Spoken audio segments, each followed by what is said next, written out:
Hello and welcome to A Deadly Silence. I'm your host, Larry Curtis, and it's the goal of all of us associated with our program to bring you current and educational information surrounding the alcohol and drug epidemic, not only in the city of Brockton, but throughout all of our South Shore communities. Today's guest is Caitlyn McCardle. Kate, welcome to our show. Thank you. Kate is a person in long-term recovery and is here to share with us her story, or her road trip, so to speak, to addiction and ultimate recovery again. Welcome. Thank you. So tell us about what happened. Tell us what happened. What happened? I was born out in California. Okay. I moved. A West Coast girl. Yes. I moved to Massachusetts when I was 8 years old. I grew up in Beachtown down in Hull. Went to high school there. Played soccer. Really had normal childhood. High school athlete? High school athlete, Mm-hmm. Yep, 12 years of soccer. I have a younger brother, mom and dad. Okay. Mm-hmm. Did kind of you spoiled. graduate high school? I did, yes. And did your, I guess, experimentation with It did drugs, start- did it start in high school? Yes. It did. Started in high school, drank, smoked weed, did that on the weekends. Once in a while,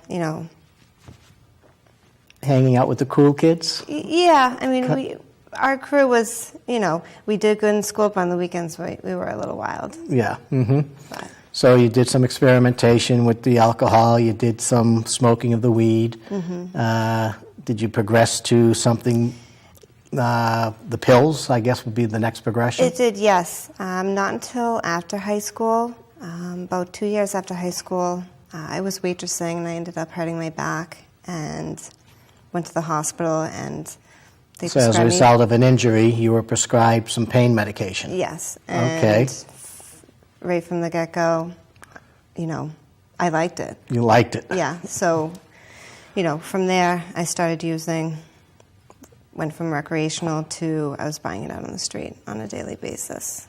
So from a recreational user to hopefully cure the back pain, you fell in love with the feeling. Yes. And because you couldn't get prescriptions anymore. Yeah, had to buy it off the street, and it wasn't hard to find at all. It wasn't hard to find at all. Not at all.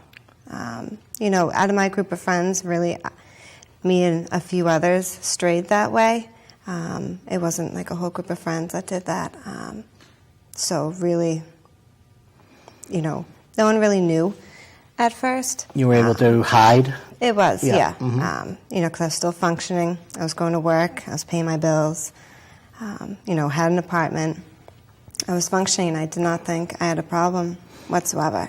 I just thought I was functioning. And really, it took one of my friends saying something to me, thinking that, I had a drug problem, and instead of taking that into consideration, I freaked out. I didn't want to hear it. I didn't think I had a problem. Denial?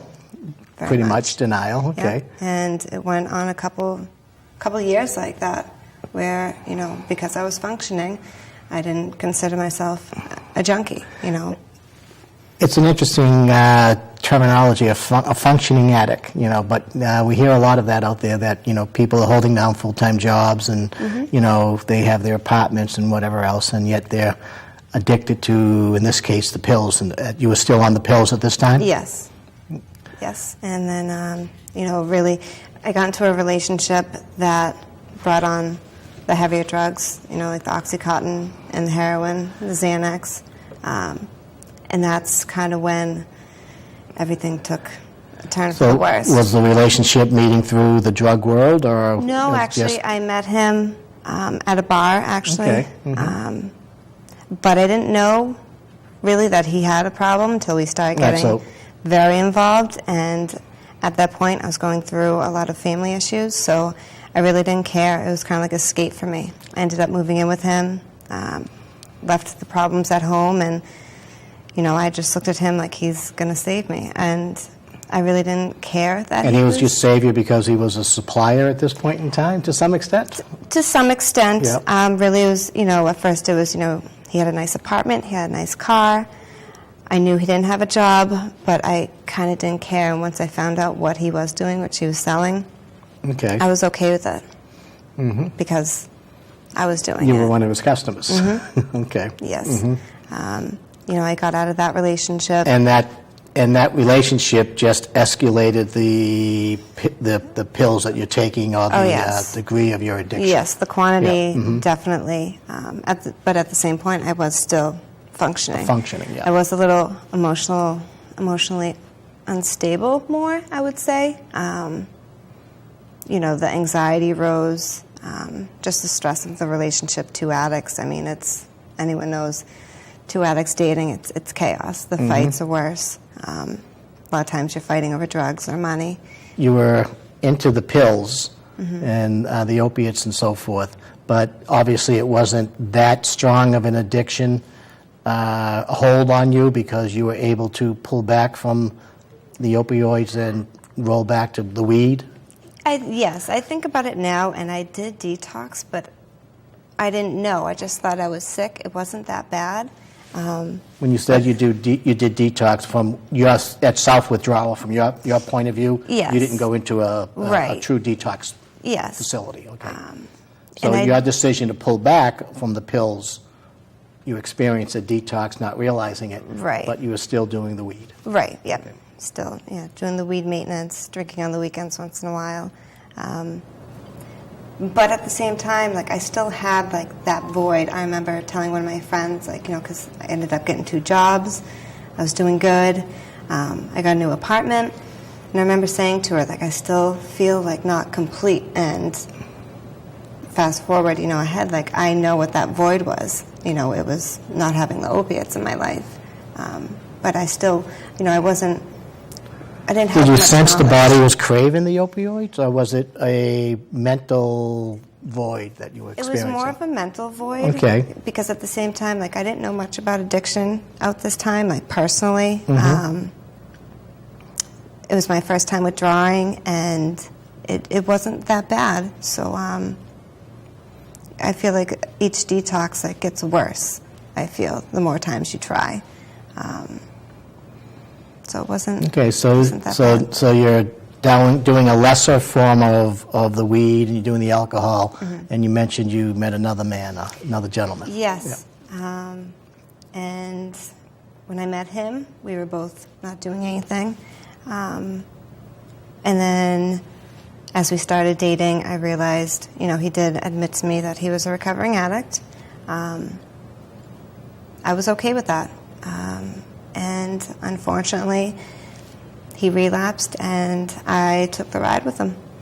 I joined him in the relapse. And it didn't go back to the pills. It went straight to heroin.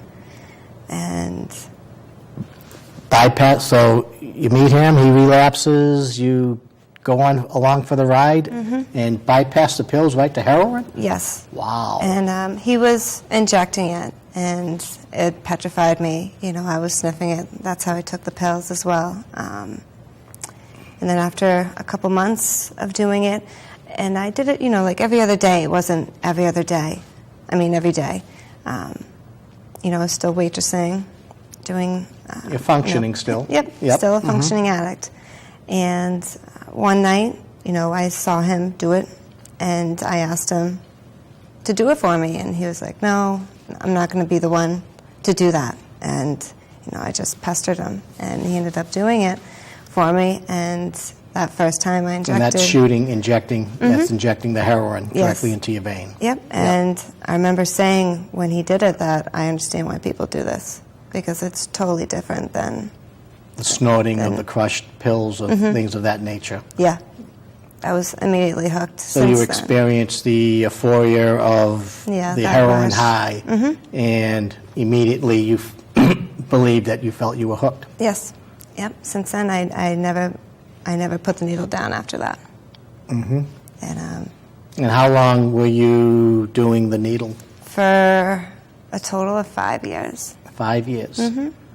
And during that time, did you stay in that relationship? I did, on and off. On and yes. off, okay. The And what about caused. the work, history, functioning, I was still working. supporting the habit, basically? Supporting the habit, and also him. He wasn't working at the time when he used, he couldn't function or get up, and I went to work every day, so I was supporting myself, another And his person, on top of a drug habit. Yep. And that's when it started really going downhill, losing apartments, living in, people's houses, crashing on couches. I remember living in his parents' foreclosed house in the winter with my Jeep packed full of all my belongings. We had a space heater, a blow-up mattress, and a blanket. And I remember thinking, everything was okay. I have a roof over my head right now. And I think back now, and I'm like, that's crazy that I was okay. I was content at that moment. You were content because basically whenever you used a drug, it made you just feel that way. Yeah, I was high, and it didn't matter that Yep. I was living in an abandoned house. An abandoned home. And at the same You were time... homeless to a certain extent. Yes, yes. Mhm. And my parents had no idea. No idea. And this is the going longest on time. for 5 years that 5 you're years. on heroin at this point in time. When I was hopping around, not having a place to live, really, my dad lives far away, so I would go see him. We talked on the phone every day, and I just assured him everything. Everything was okay when really my life was crumbling. You kind of hit rock bottom at this point in time to a certain extent.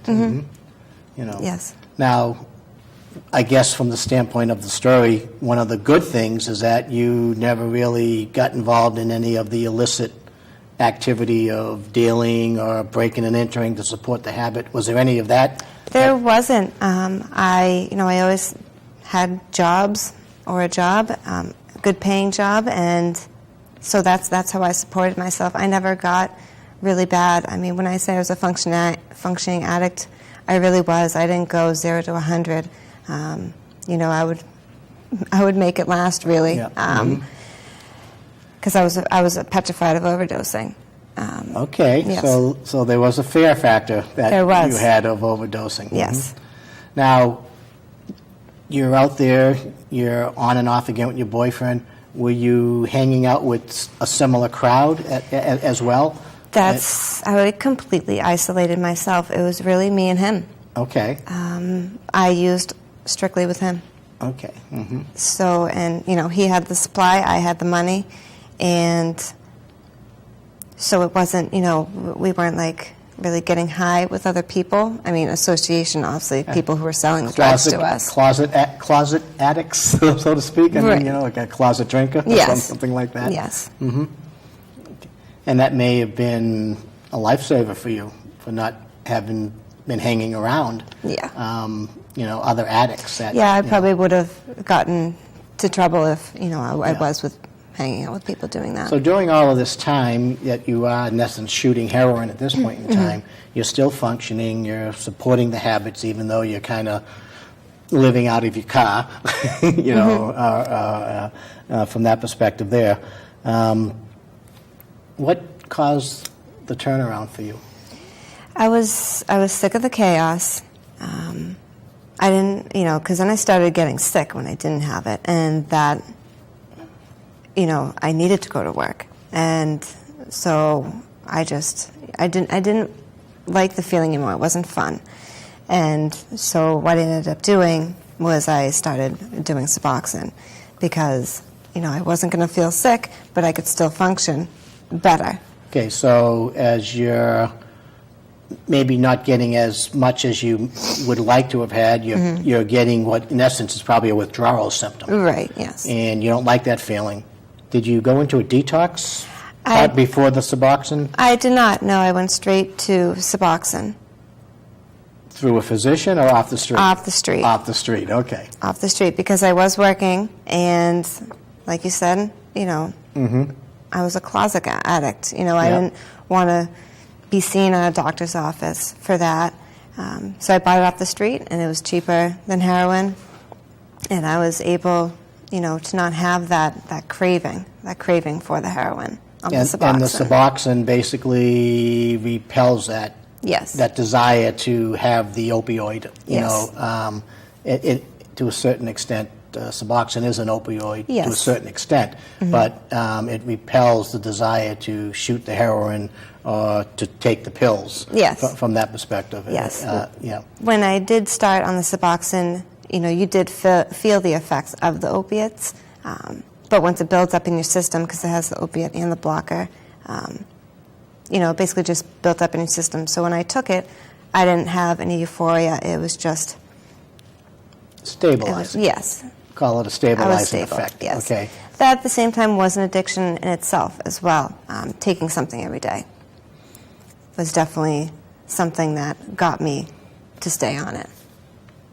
Talk about the availability of Suboxone on the street. We know that the heroin is available out there and the pills, even though they're more expensive. But, a lot of times our listeners don't understand that Suboxone, which is a prescribed medication, right.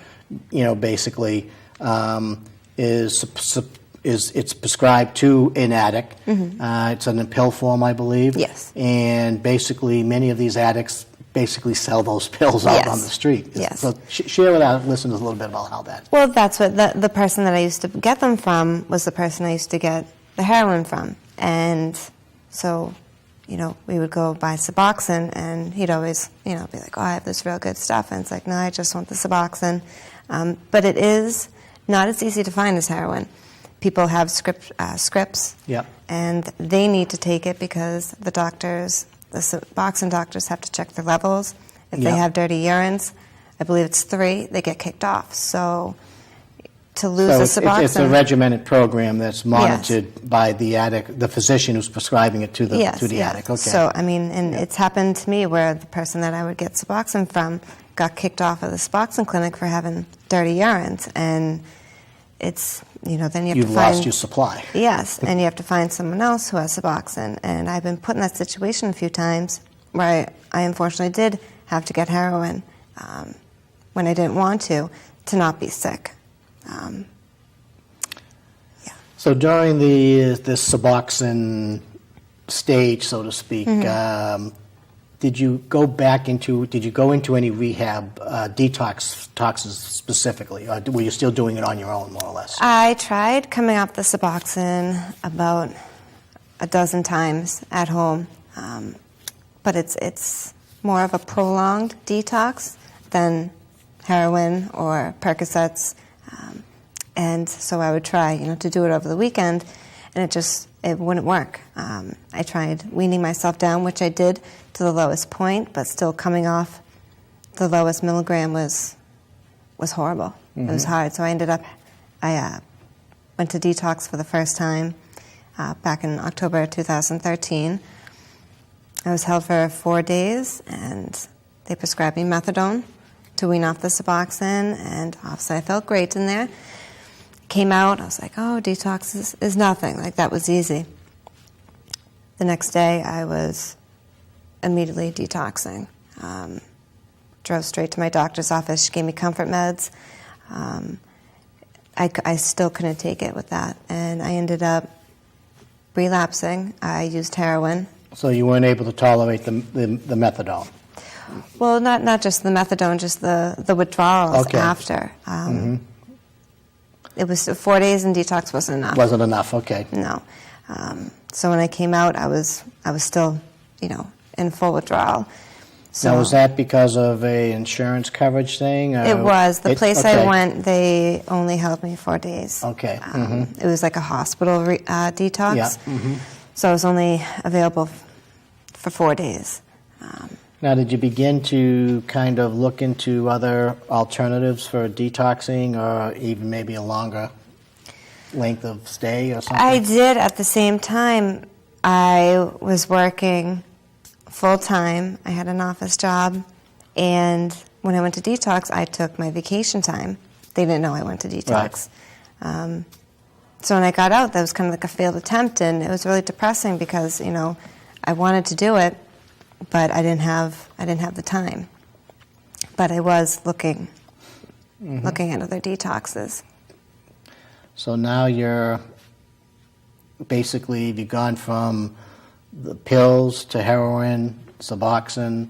You're in the detox, formal detox environment now, but you're still struggling. Right. You've had some relapse, I hear, going back to heroin to ward off the sick feeling. Right. And so forth. So what was it that got you to where you are today? You said in October of 2013 you went into the formal detoxing. So what brought you to today? I was determined. I was at that point where I was sick of it, and I was sick of being dependent on things. So I pushed myself. I put myself into 4 detoxes after that over a 6-month period. It didn't work. Went right back in. Didn't work. Was it a detox relapse, or just? Well, I stayed the whole length of detox, but I didn't go into a program after, which I consider to be the best the best thing to do. Detox alone just isn't enough. It doesn't equip you with, enough stability time, no coping skills. Detox is basically, just get out of your system and you're on your own. So this time around, it finally stuck. I went to detox and I went into a program after where I was able to get my head straight. I was able to, completely get over the acute, the pause symptoms, and really get into, what I have to do. And I started doing, AA meetings, and that's really a strong point in my recovery is meetings. Well, you touched on a really important aspect when you talk about the short term of the detox, 3, 4, 5 days, and the need to have that additional length of time after the detox to do the support base. What's fascinating about your story is the personal strength you have during this whole, period of time, from when you were late in high school and working, going through the pills to the heroin, coming back off the Suboxone. Your personal strength in there has just been phenomenal, because the stories we hear all the time is that nobody can help the addict until the addict is willing to help themselves. Is that kind of what? That's 100% true. 100% true. I was at the point where it was a personal struggle. People saw me struggling, and they're like, just stay on the Suboxone if it's helping you. And I just did not want that life. It didn't feel good. It didn't feel good right. at all. So I kept pushing, because I knew it has to be better. Not being on anything, and it's just getting past the rough patches, and that's what sends a lot of people back out, is getting past that horrible stage. So tell us a little bit about the support network. You've made the decision to stay clean. You've reached out now into the support network out there. You mentioned, I think, AA, things of that nature. Tell us a little bit about how important that is in the recovery process. It's huge. It's a big part of it, because I know before trying to get clean, I went right back hanging out, with the same people, friends that were addicts, and you get sucked right back in. You have to literally surround yourself with new people, sober people, because it's still a daily struggle. And being around sober people, like the AA community fellowship, it's huge. I mean, I had to leave my old life behind and start over, and it was scary for me. I was told that's what you had to do, and in my head, or any addict tells yourself, like, no, I got this, like, I can do it, I can go back and do exactly what I was doing, and I did that, and, I proved them right. You hear different frequencies of going to meetings when you talk to different people. What do you feel works best in the case of a person in recovery today? Once a week? You have a sponsor probably, yes, and you go to the meetings. Is it weekly, nightly? What works? Honestly, the best? I am still, newly in recovery, and I try and go 4 times a week. Okay. Definitely, if you have any downtime, downtime is not good. Yeah.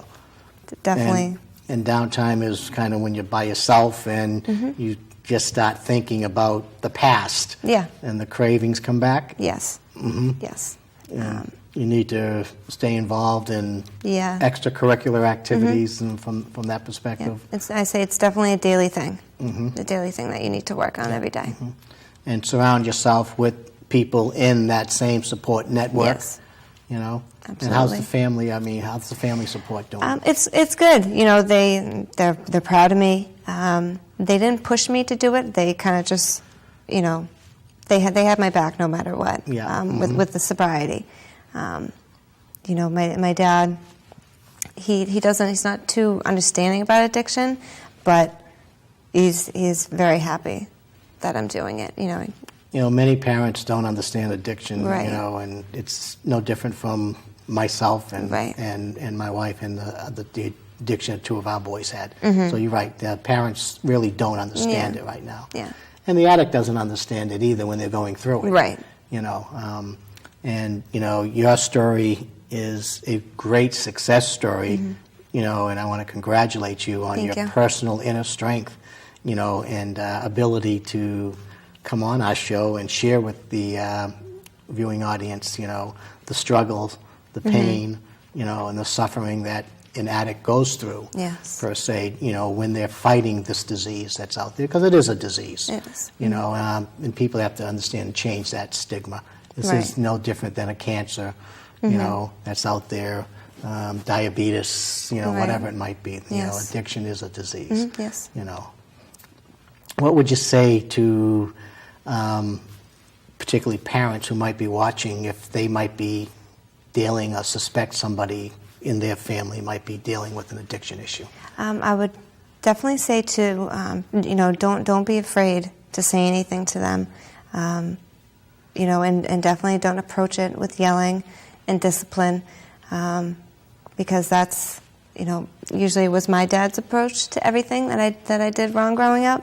But this time, when he found out about my addiction, I mean, he came and he talked to me, and he questioned, you know, he asked questions. Tried to understand. And I basically told him everything. And I told him things that he didn't want to hear, but I know that he needed to. Definitely, you know, don't turn a blind eye. You know, I know there are certain, you know, clues Yep. to it.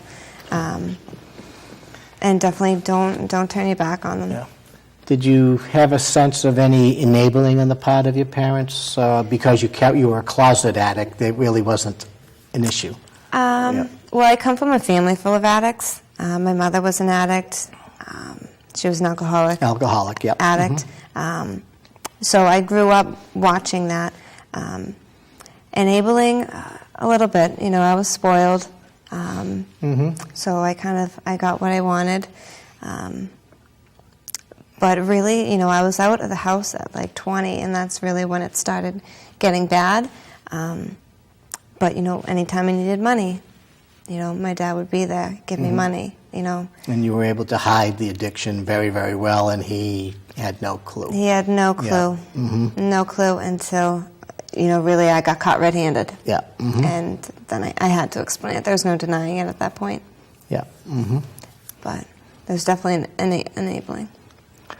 And you're successful today. You're holding down a full-time job and everything. That You're I back am. on the right track. Yes. And how's that feeling? It feels great. You know, it's still an adjustment day to day, but, you know, I feel good about myself now. And the fact that, like, I did this on my own is Yep. a great accomplishment. And, you know, to see people still suffering, like, I feel for them because I've been there, you know, and I could easily go back any day.